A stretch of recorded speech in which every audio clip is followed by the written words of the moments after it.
लगाईली अखिया में तो कजरा लगाईली डोइनी से तो नजर बचाईली अखिया में तो कजरा लगाईली डोइनी से तो नजर बचाईली।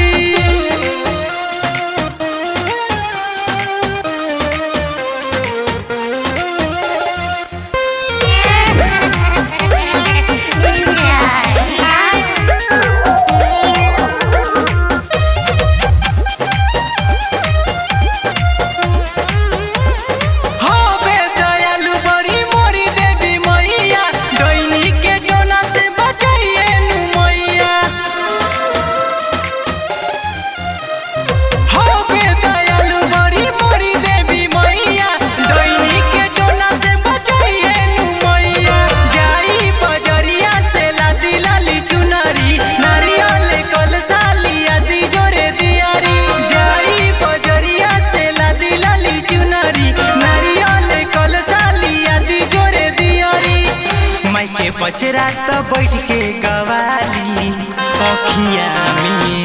अखिया में तो कजरा लगाईली डोइनी से तो नजर बचाईली अखिया में तो कजरा लगाईली डोइनी से तो नजर बचाईली।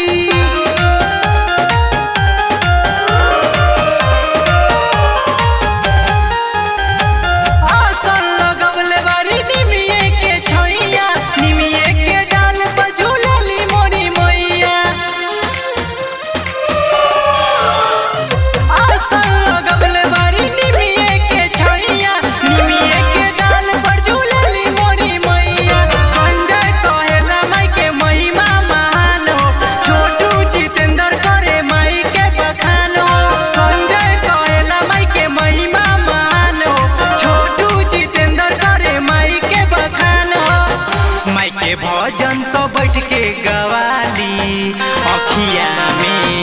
अखिया में तो कजरा लगाईली डोइनी से तो नजर बचाईली अखिया में तो कजरा लगाईली डोइनी से तो नजर बचाईली। प्रेमी डिजिटल रिकॉर्डिंग स्टूडियो सीभर।